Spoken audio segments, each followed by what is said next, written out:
The Cleveland Browns versus the Baltimore Ravens, a game that needs no introduction.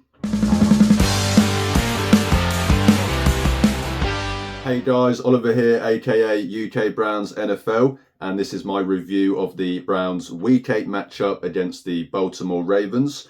1 p.m. Eastern Time over in the States, but this is actually 5 p.m. UK time for this one after the clocks go back in the UK Saturday night, but not yet in the States. It's always great every year when UK fans get 1 week during the season where we can get an extra hour in bed, as well as, you know, have NFL games an hour earlier than usual. So we get to bed an hour earlier the night after as well. But really looking forward to this game. This one doesn't need much explaining. I think there's only one team that us Browns fans prefer beating other than Baltimore.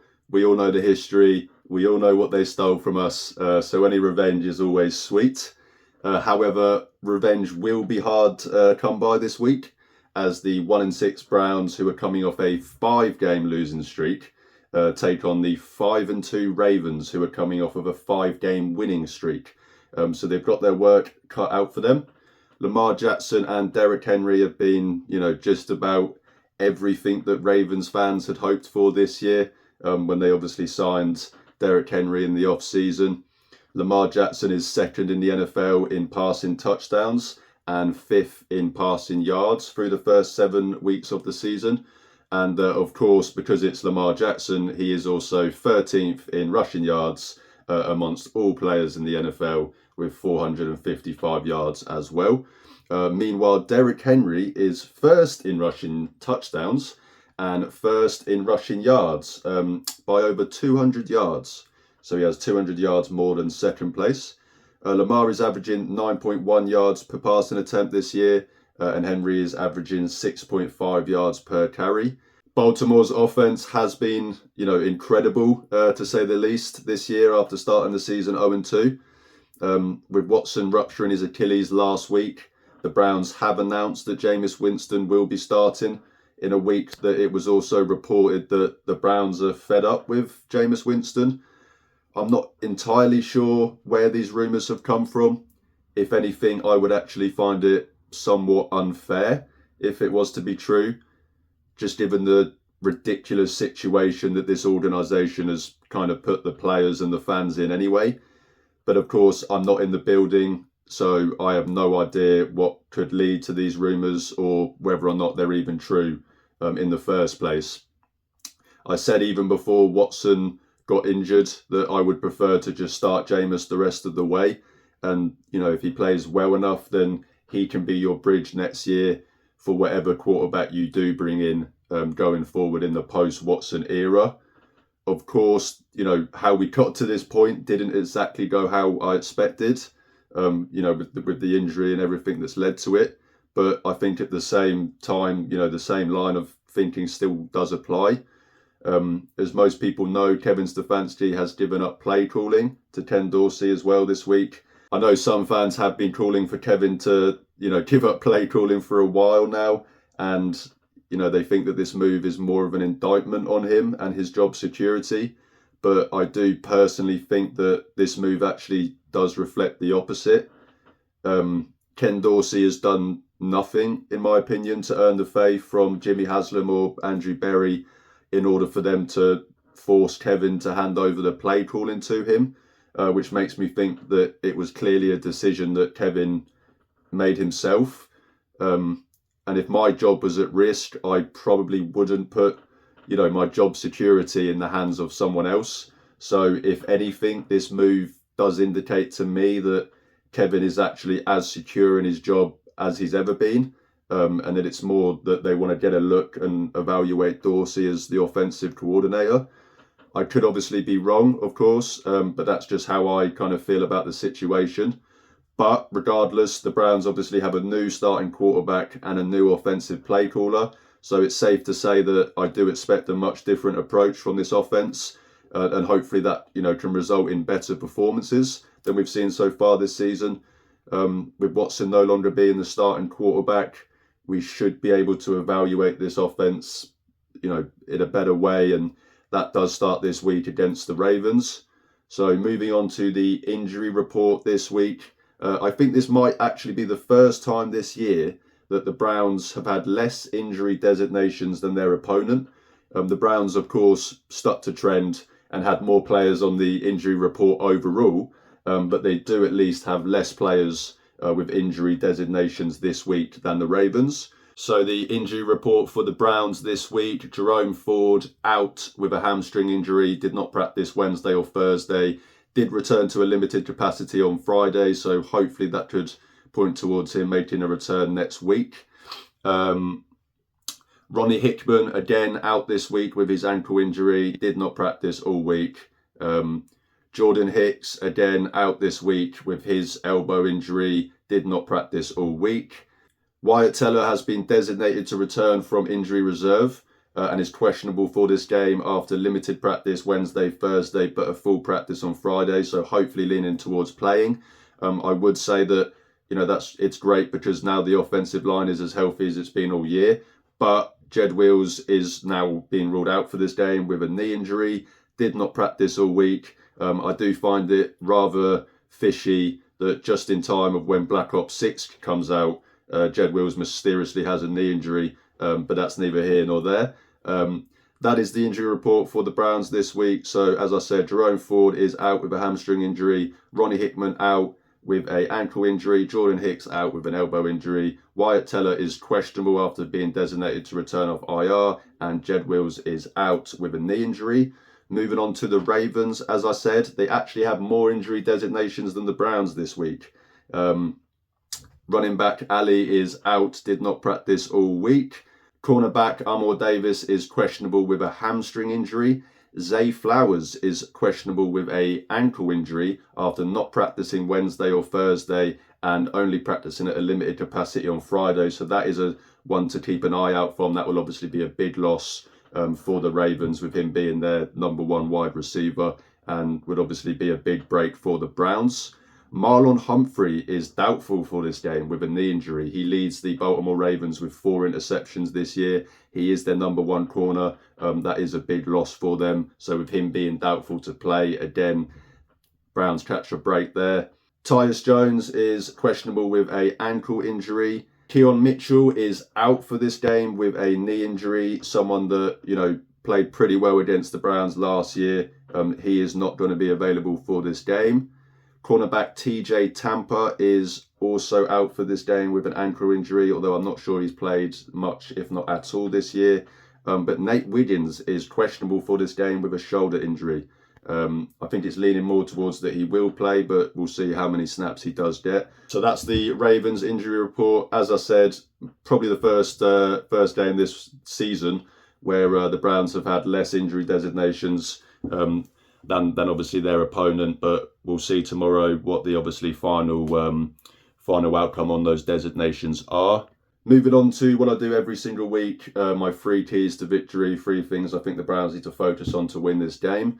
Number 1 this week, they have to get pressure on Lamar and somewhat contain the Ravens' run game.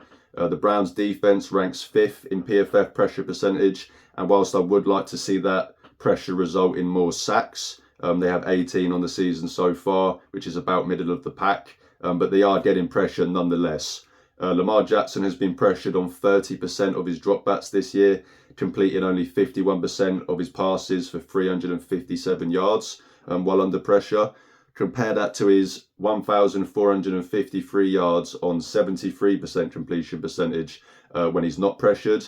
It's paramount that the Browns get pressure on Lamar to give themselves a chance at limiting this pretty much improved Ravens passing game this year. With Zay Flowers potentially not being out as well, that would obviously help them as well. Unfortunately for the Browns, they do still have to stop Derrick Henry and this Ravens run game as well. But fortunately for the Browns, they do have the highest rated run defense in the NFL according to PFF after the first 7 weeks.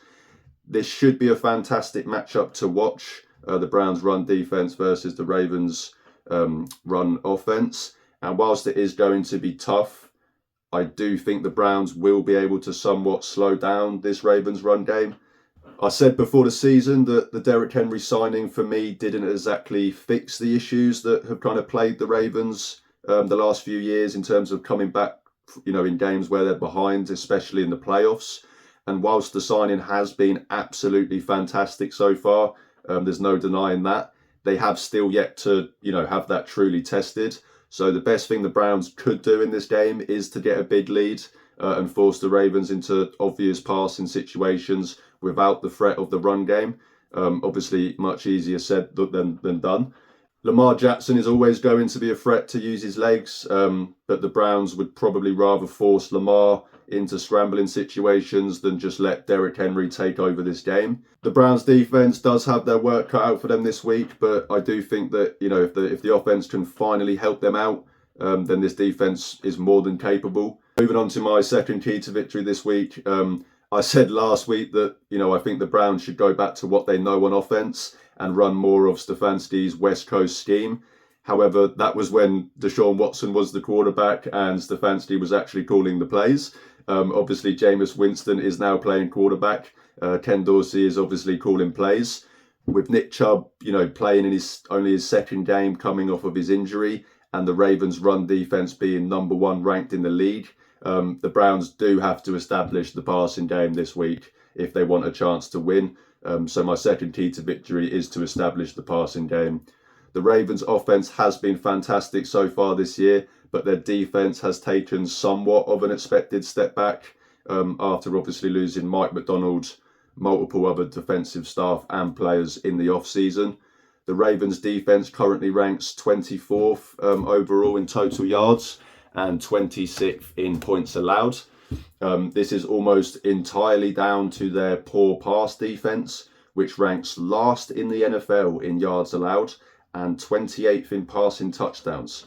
You compare that to their number 1 ranked run defense in terms of yards allowed, and it just shows you how poor their pass defense has been to skew that average and bring the overall team defense stats down. As I mentioned, the Browns have a new starting quarterback in Jameis Winston and a new play caller in Ken Dorsey. Dorsey did tend to heavily favour the passing game during his time as OC at the Bills, and Winston certainly can sling it. So I expect the Browns to look to attack the Ravens defense through the air with a more downfield passing approach on offense this week. Winston looked fairly decent when he came in last week, so I am interested to see what this passing game does look like. As I said, I do think they can find some success against the Ravens pass defense that is ranked 32nd in yards allowed, and whose secondary has been pretty shaky and could be without 2 of their top 3 corners this week as well. So if the Browns are going to have any chance at winning this game, they are going to have to get a much, much better performance than anything we've seen so far from the offense this year. So let's see what Jameis Winston and Ken Dorsey can bring to this offense this week against a limited Ravens pass defense. My third and final key to victory this week, again, I'm sorry to keep saying it, but until they do it, they have to stop shooting themselves in the foot. The Browns lead the league in penalties, 10 penalties in last week's loss against the Bengals, 60 penalties in 7 games this season. More missed field goals and PATs last week, more missed tackles, more errors on special teams, and just a truly unforgivable amount of offensive formation penalties.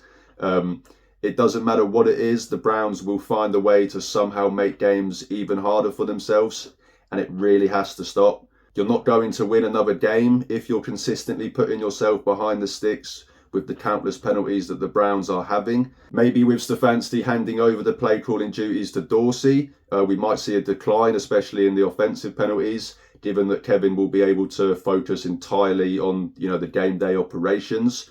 If that happens, great. But until it does, I'm going to keep bringing it up. So that's why, again, this week, that is also one of my key to victories. My final thoughts heading into this game. Look, it's going to be an incredibly tough game. The Browns are 1-6. They're going up against the incredibly informed Ravens team that's coming off of a 5-game winning streak in which they've scored 175 points in those 5 games and beaten 3 teams that have already beaten the Browns so far this year. So it's going to be tough.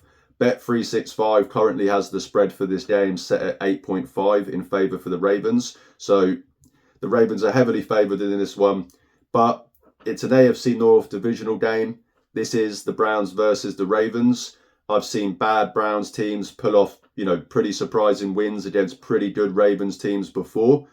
The Browns came back to beat the number 1 seed Ravens last year in a game in which they had a 93% probability of losing with 10 minutes to go in the fourth quarter. And whilst, of course, this is not even close to being the same Browns team as it was last year, a change at quarterback could be just what they need to inject some form of a fight back into this team. They're 1-6. They aren't going to achieve any of the goals that they set out at the start of this season. But as I said last week, I think the least they can do is earn back some of that respect and set the foundations for a winning and somewhat competitive culture going forward in the post-Watson era. Does that start this week against the Ravens? I guess we'll find out. That will do it for me, guys. I appreciate everyone for watching. And if you do enjoy my content, then please drop this video a like, hit the subscribe button. It's free and it really helps out my channel. You can also check the links in the description to see where you can follow and interact with me on social media. I'm trying to build a community of Browns fans, and even if I only get to talk to one fan a day, I'm happy because I'm talking Browns football with the best fan base in the world. Thanks again, guys. Enjoy the game and go Browns.